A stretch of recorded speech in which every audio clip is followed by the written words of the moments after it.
Que la grâce et la paix de notre Seigneur et Sauveur Jésus-Christ soient avec vous tous. Amen. Nous bénissons le nom de notre Dieu pour ce privilège qu'il nous accorde dimanche après dimanche pour venir l'adorer. Nous avons un message pour vous et moi. Aujourd'hui, c'est dans 1 Samuel 17, verset 45 au verset 54. Et le titre du message d'aujourd'hui, c'est « Plus fort que les géants ». Amen. Plus fort que les géants. Amen. Est-ce que vous aimeriez voir qu'est-ce que cela comporte pour être plus fort que les géants? Dans 1 Samuel 17, et je vais commencer par lire le verset 45 au verset 54. Il y a question de David et de Goliath. Il dit... David dit aux Philistins, « Tu marches contre moi avec l'épée, la lance et le javelot. Et moi, je marche contre toi au nom de l'Éternel des armées. » Amen. Du Dieu de l'armée d'Israël que tu as insulté. Aujourd'hui, l'Éternel te livrera entre mes mains. Je t'abattrai et je te coupe. Et je te couperai la tête. Aujourd'hui, je donnerai les cadavres du camp des Philistins aux oiseaux du ciel et aux animaux de la terre. Et toute la terre saura qu'Israël a un Dieu. Amen. Amen. Et toute cette multitude saura que ce n'est ni par l'épée, ni par la lance que l'Éternel sauve, car la victoire appartient à l'Éternel. Et il vous livre entre nos mains. Aussitôt que le Philistin se mit en mouvement pour marcher au-devant de David, David courut sur le champ de bataille à la rencontre du Philistin. Il mit la main dans sa gibecière, y prit une pierre et la lança avec sa fronde. Il frappa le Philistin au front. Et la pierre s'enfonça dans le front du Philistin qui tomba le visage contre terre. Ainsi, avec une fronde et une pierre, David fut plus fort que le Philistin. Il le terrassa et lui ôta la vie sans avoir d'épée à la main. Il courut, s'arrêta près du Philistin, se saisit de son épée qu'il tira du fourreau, le tua et lui coupa la tête. Les Philistins, voyant que leur héros, Goliath, était mort, prirent la fuite. Et les hommes d'Israël et de Juda poussèrent des cris et allèrent à la poursuite des Philistins jusque dans la vallée et jusqu'aux portes des crons. Les Philistins blessés à mort tombèrent dans le chemin de Sharaïm jusqu'à Gath et jusqu'à Écron. Et les enfants d'Israël revinrent de la poursuite des Philistins et pillèrent leur camp. David prit la tête du Philistin et la porta à Jérusalem et il mit dans sa tente les âmes du Philistin. Que l'Assemblée de Dieu dise Amen. Amen. Amen. Déjà, le message est clair. Amen. Amen. L'exploit du petit David, l'exploit de David devant un grand géant, le Philistin. Le Philistin, parce que de nos jours, il n'y a pas ce nom, disparaît avec le temps, mais il y a un autre nom pour le Philistin, c'est Palestinien. Ici, la victoire de David sur Goliath, c'est le titre du message d'aujourd'hui, c'est plus fort que les géants, plus fort que les géants. Je tiens à vous dire tout d'abord que nous sommes plus forts que le diable lorsque nous restons sous l'aile du Tout-Puissant. Amen. Amen. La victoire de David sur Goliath était le résultat de sa foi.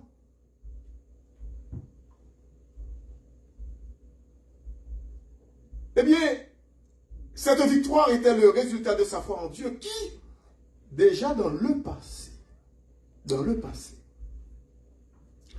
lui avait fait remporter des victoires. Lorsque David était tout jeune, il gardait les moutons de son père, Isaïe, le Bethléemite, parce qu'ils habitaient dans la région de Bethléem, et dire David et ses parents. David a été choisi par sa famille, par son père, et pour garder les brebis, les moutons de la famille. Il était plus jeune que les autres. Alors cette tâche était une humble tâche, une modeste tâche. Une fonction très très modeste. Pourquoi? Parce que les gardiens des moutons, eh bien, sont exposés, les bergers des moutons sont exposés à la mauvaise odeur des moutons. Est-ce que vous êtes là? L'endroit où ils gardaient les troupeaux. Et ces gens ne peuvent pas se présenter comme ça dans la société, à tout bout de champ. C'est parce que ils sont exposés à longueur de journée dans une région où des odeurs se dégagent avec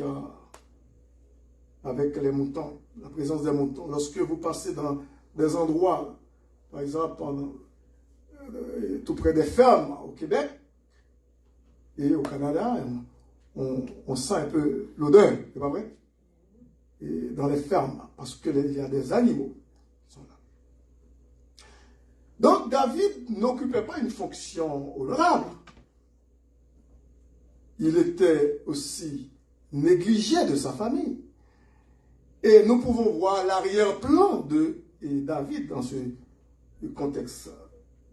Lorsque nous regardons dans 1 Samuel chapitre 16, et nous pouvons voir dans 1 Samuel chapitre 16, et nous pouvons aller au verset, à partir du verset 4, il est dit, Samuel fit ce que l'Éternel avait dit. Et il alla à Bethléem, parce que Samuel devait aller en tant que le prophète de l'Éternel pour oindre le prochain roi qui devra remplacer Saül pour sa désobéissance envers l'Éternel. Donc, verset 4, Samuel fit ce que l'Éternel avait dit, et il alla à Bethléem. Les anciens de la ville accoururent effrayés au-devant de lui et dirent, ton arrivée annonce-t-elle quelque chose d'heureux? Ils étaient inquiets, hein? Ils étaient dans l'inquiétude. Il répondit, Samuel lui-même, oui, quelque chose d'heureux, une bonne nouvelle. Oui, je viens pour offrir un sacrifice à l'Éternel. Sanctifiez-vous et venez avec moi au sacrifice. Il fit aussi sanctifier Isaïe, le père de David, hein? Isaïe et ses fils, et il les invita au sacrifice. Lorsqu'ils entrèrent, écoutez bien, regardez comment que David a été négligé dans la famille. Et David n'est pas présent ici. Parce qu'il gardait les moutons. Écoutez bien. Le verset 6. Lorsqu'ils entrèrent, il veut dire les fils d'Ésaïe, le père de David, les fils d'Ésaïe, et aussi leur père, eh bien, Samuel se dit, il se dit, en voyant Eliab, un grand frère de David, certainement loin de l'Éternel est ici devant lui. Et l'Éternel dit à Samuel, ne prends point garde, parce que lui, il dit ça dans son cœur, mais Dieu voit, Dieu entend. Mais l'Éternel dit à Samuel, ne prends point garde à son apparence et à la hauteur de sa taille, car je l'ai rejeté. Est-ce que vous êtes là? Je l'ai rejeté. Il veut dire, Eliab n'est pas choisi. L'Éternel ne considère pas ce que l'homme considère. L'homme regarde à ce qui frappe les yeux. Mais l'Éternel regarde au cœur. Amen? Au cœur. Et puis, ce n'est pas encore terminé. Parce que Samuel doit oindre celui qui doit devenir le roi d'Israël. Et puis, le verset 8. Isaïe, le père de David, appela Abinadab, un autre frère, un autre grand frère de David, et le fit passer devant Samuel le prophète. Et Samuel dit, non, l'Éternel n'a pas non plus choisi celui-ci.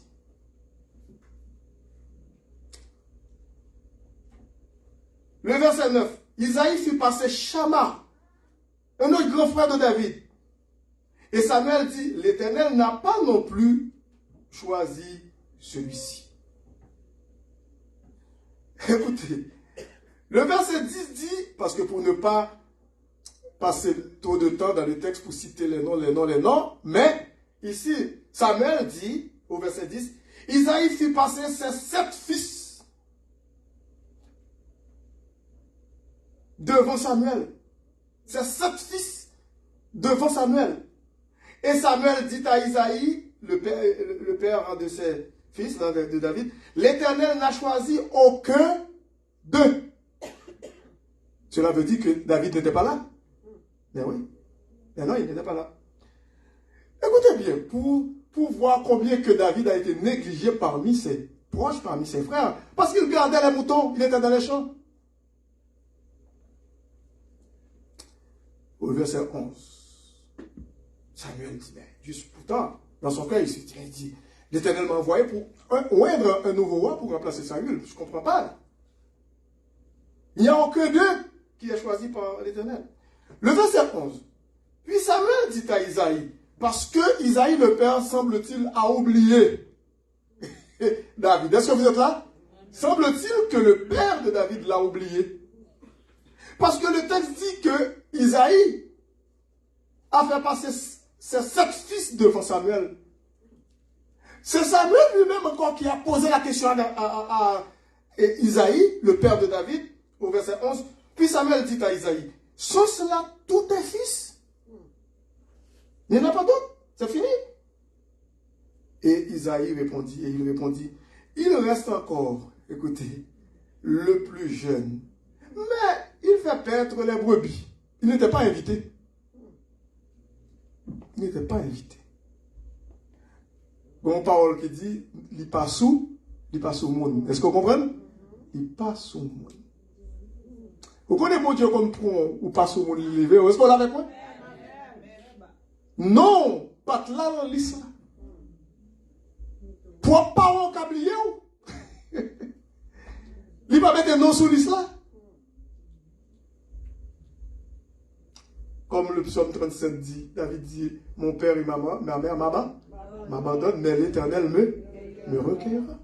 David était négligé. Il n'a pas même songé. C'est Samuel qui dit, mais où, c'est ça seulement rien, tout cette ça rien. Il ne te reste pas un an? Eh bien non, oh oui, c'est David, il est dans le champ et puis il garde, il fait paître dans les brebis. Alors, Samuel dit à Isaïe, envoie le chercher. Car nous ne nous placerons pas avant qu'il ne soit venu ici. Nous n'avons pas pris aucune décision, nous ne pas quitter tant et aussi longtemps que le pas venu. Il y a des provisions que Dieu fait pour vous. C'est vous-même qui pour joindre, qui pour jouer. Est-ce qu'on l'a avec moi? Tant et aussi longtemps qu'on n'est pas présent, pas là, l'île l'attend. C'est vous-même qui pour douer connaître que bon Dieu gagne un bagage pour vous. Destiné moi avec vous, c'est la mer qui est liée. Amen. L'homme cablio, parents cablio, amis cablio, mais bon Dieu pas chamblio.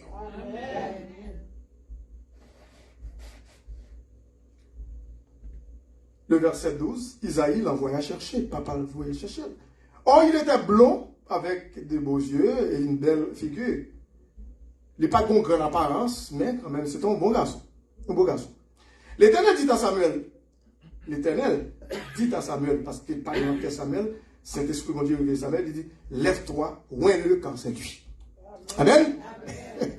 Toute notre gros monsieur, il va faire même.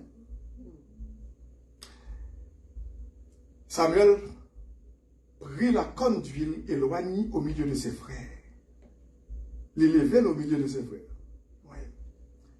Parce que l'huile l'a symbolisé le Saint-Esprit. L'esprit de l'Éternel saisit David et à partir de ce jour et dans la suite, Samuel se leva et s'en alla à Rama. Mission terminée là. Alors, dans un certain sens, pas pour tout le temps là, mais mission pour le terminer, une nouveau pour remplacer Samuel. C'est correct, maintenant c'est achevé. Amen. Donc, écoutez bien. Je vous ai dit que la victoire de David sur ce grand géant Goliath était le résultat de sa foi en Dieu. Amen.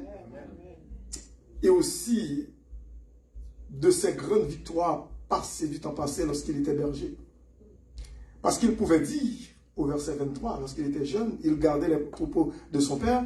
Quand je marchais dans la vallée de l'ombre de la mort, il était tout seul avec les brebis. Je ne crains aucun mal, car tu es avec moi. Un jeune garçon qui parlait.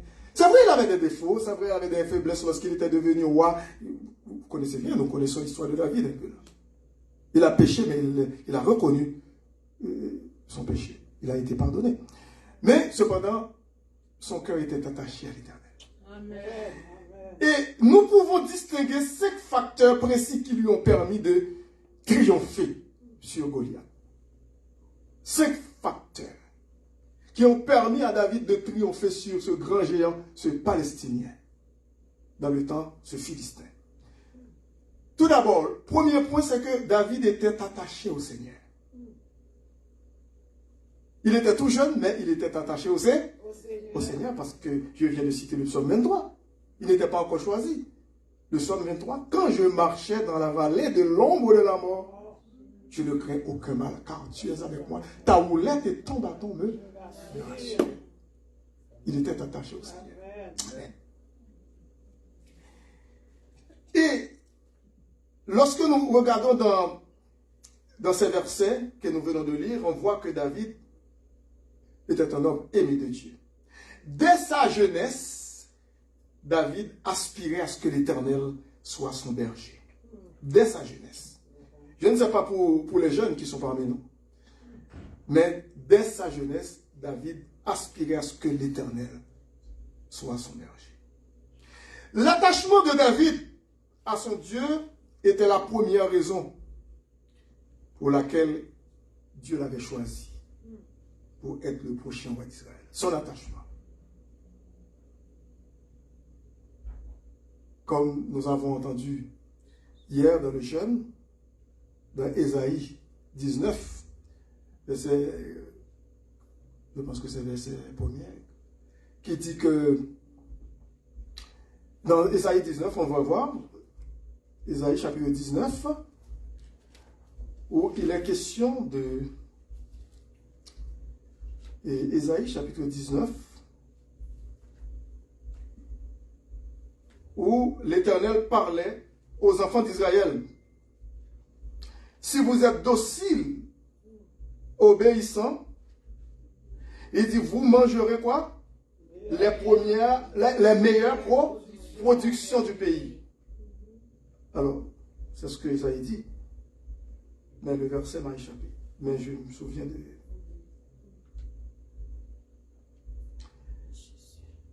Vous mangerez les meilleures productions du pays. Isaïe chapitre 19. David était obéissant. David était un homme qui aimait l'Éternel. Il s'attachait au Seigneur. Ça, c'est le premier point qu'il faut comprendre ici dans la vie de David.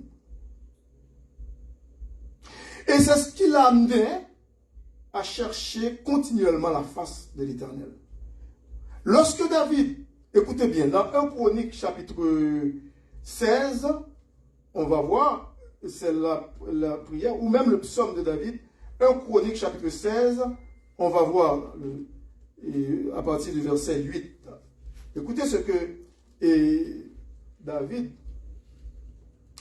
lui qui a composé ce psaume, mais c'est pourtant dans Chronique. Louez l'Éternel, 1 Chronique chapitre 16, verset 8. Invoquez son nom.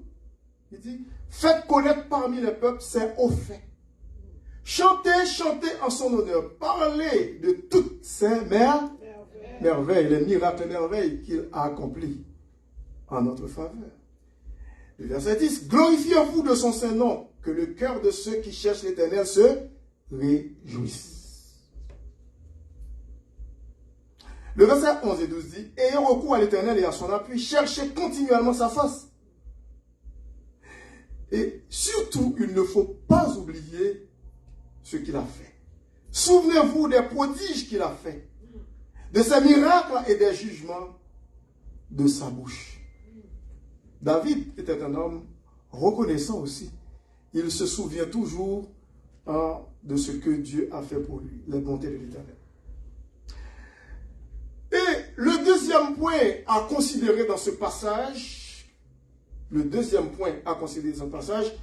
qui ont permis de faire triompher David sur Goliath, c'est qu'il se préoccupait beaucoup de l'honneur et de la réputation de Dieu. Amen. C'est quelqu'un qui non seulement aimait Dieu, mais il se souciait de l'honneur de Dieu et de sa réputation. Lorsque nous lisons dans 1 Samuel 17, verset 26, et nous pouvons aussi voir les versets 36 et 46, 17, verset 26, David n'était pas à l'aise avec l'attitude de Goliath. Il n'était pas à l'aise avec l'arrogance et l'orgueil de Goliath devant l'armée d'Israël. Parce que Goliath lançait un grand défi aux enfants d'Israël, parce que c'est un homme de haute taille qui dépassait de la tête les Philistins et ses compatriotes, et même aussi les enfants d'Israël. Et regardons le verset 26. David n'était pas dans l'armée d'Israël, mais il était dans les champs. Mais son père l'a envoyé apporter de la nourriture pour ses frères qui étaient dans l'armée et qui affrontaient l'armée philistine. Le verset 26. David dit aux hommes qui se trouvaient près de lui, « Que fera-t-on à celui qui tuera ce Philistin et qui ôtera l'opprobre de dessus Israël? Qui est donc ce Philistin, cet circoncis pour insulter l'armée du Dieu vivant? » Vous voyez combien que David était insulté à la vue de ce Palestinien, de ce Philistin qui s'appelle Goliath, ce grand géant, qui insultait non seulement l'armée d'Israël, mais qui insultait Dieu lui-même. Et c'est pour cette raison que David était vraiment en colère contre Goliath. Donc, David se préoccupait beaucoup de l'honneur et de la réputation de Dieu. Et puis le verset 36, écoutez, David dit, « C'est ainsi que ton serviteur a terrassé le lion et l'ours, parce que lorsqu'il était berger, et il en sera du Philistin, de cet circoncis, comme de l'Eudée, car il a insulté l'armée du Dieu vivant. » David dit que ça n'a pas prêté là. Parce qu'il insultait l'armée du Dieu vivant. Et puis, le verset 46, David dit, « Aujourd'hui, l'Éternel te livrera entre mes mains. » Amen. Pour nous parler, lorsque Satan dressé devant nous, nous devons savoir que nous sommes plus forts que lui parce que nous sommes en Christ. L'apôtre Paul pouvait dire dans Philippiens 4:13, je puis tout par celui qui me fortifie.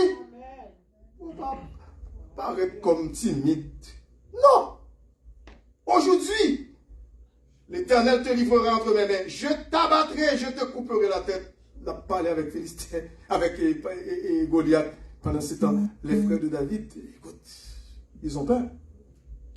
Les grands frères de David. Je t'abattrai et je te couperai la tête. Aujourd'hui, je donnerai tes cadavres, les cadavres du camp des Philistins aux oiseaux du ciel et aux animaux de la terre. Et toute la terre, écoutez, c'est un grand témoignage. Lorsque nous faisons des exploits par la grâce de Dieu, c'est pour que toute la terre le sache. Amen. C'est ça. Le bon Dieu fait un bagage pour nous, c'est pour que nous connaissions. Et toute la terre saura qu'Israël a un Dieu. Ça, c'est le deuxième point. Il y a deux points déjà qu'on vient de citer qui ont permis à David de triompher sur Goliath. Il y a un troisième point.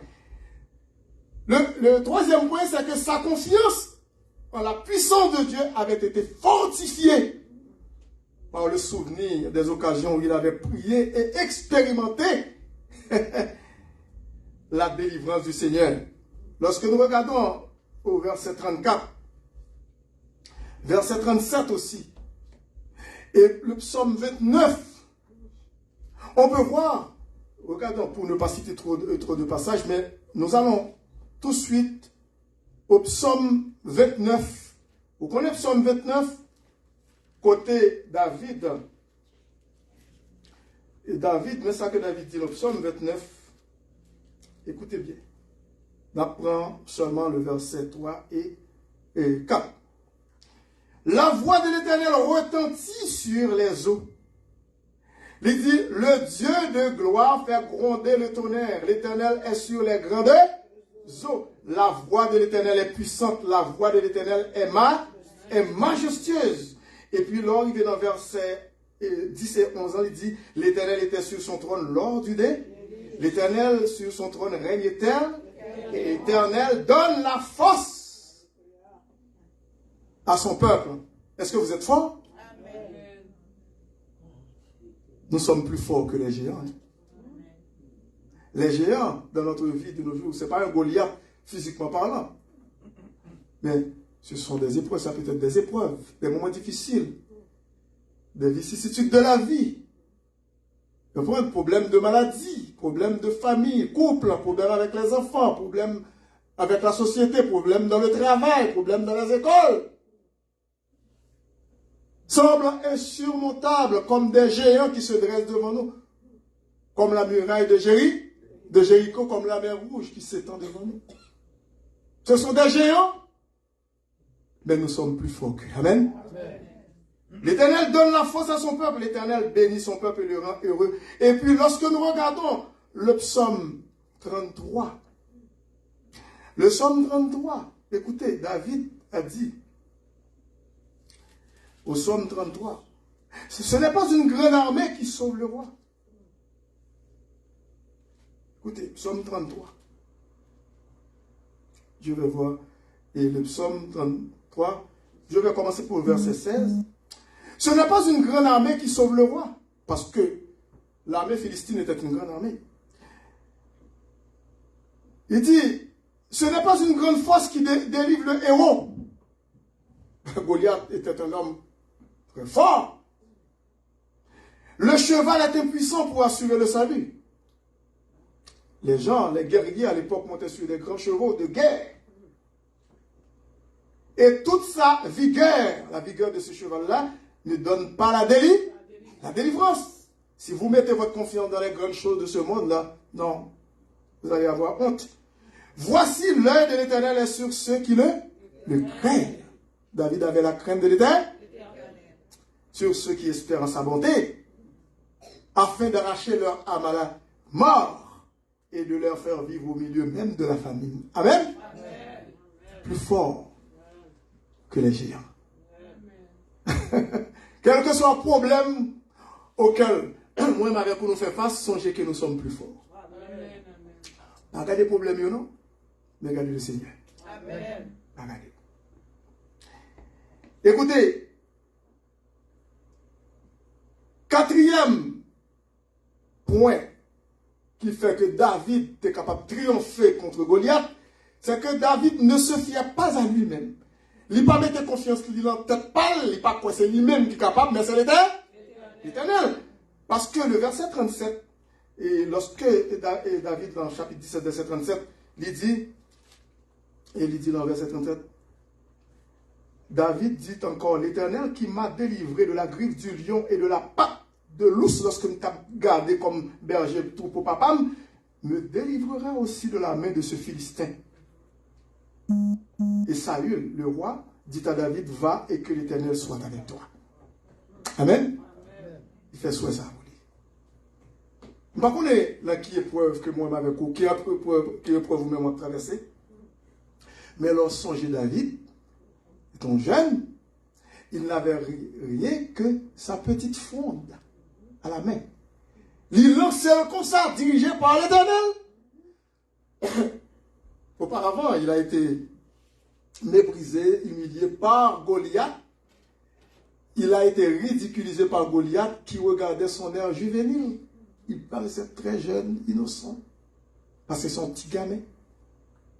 Mais pourtant, la force de Dieu agissait dans David. Amen. Pas un jeune qui est trop jeune, pas un monde qui est trop petit pour faire des exploits devant Satan.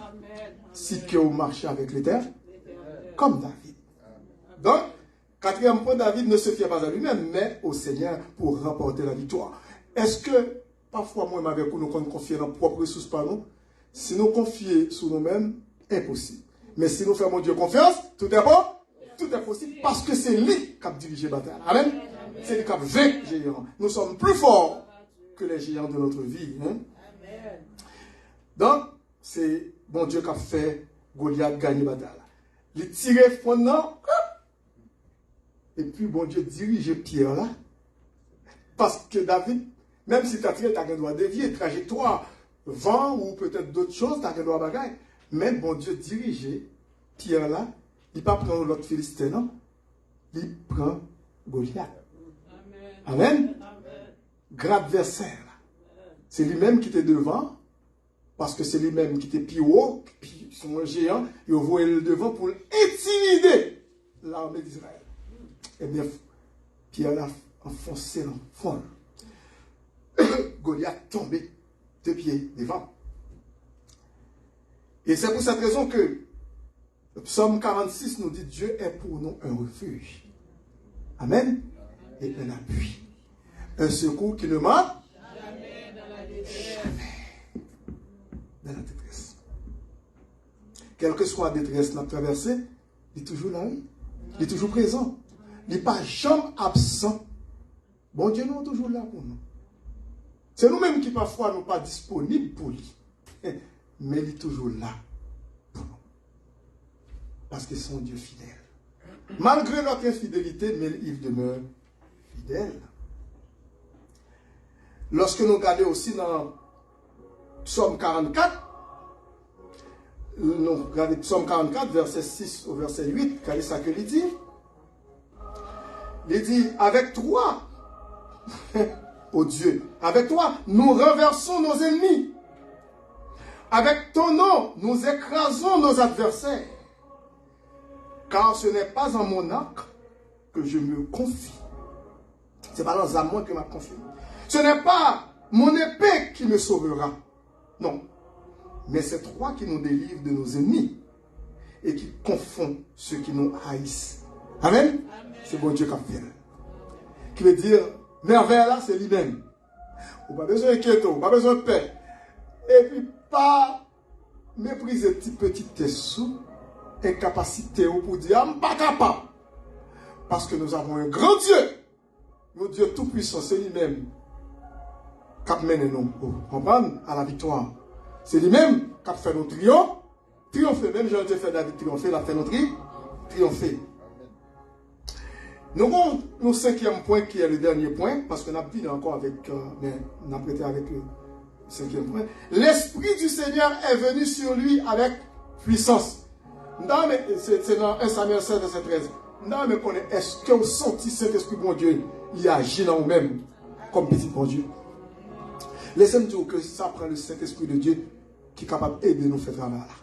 Pour nous capable de mener une vie de victoire. Ça prend le Saint-Esprit de Dieu. Quitter mon Dieu agir dans la vie, non, par son Saint-Esprit. Quitter le faire travail là. Moi, qui j'aime avec vous, nous parlons nous appelons Jésus, mais bon Dieu, c'est bon Dieu qui a fait les choses pour nous avancer. Nous avons fait de grands progrès pour l'œuvre du Seigneur. Nous avons mais bon Dieu plus. Bagaille que nous avons considéré comme une grande muraille devant nous, nous avons les renverser.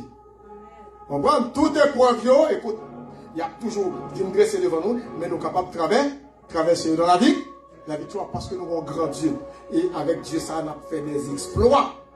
Comme David, nous avons fait des exploits. Nous ne pas mettre confiance dans nous-mêmes, mais nous mettons confiance dans l'Éternel, parce que le cheval était puissant pour assurer le salut. Et toute sa vigueur ne procure pas la délivrance, mais celui qui craint l'Éternel, c'est celui qui marche dans la vie. Que le Seigneur bénisse.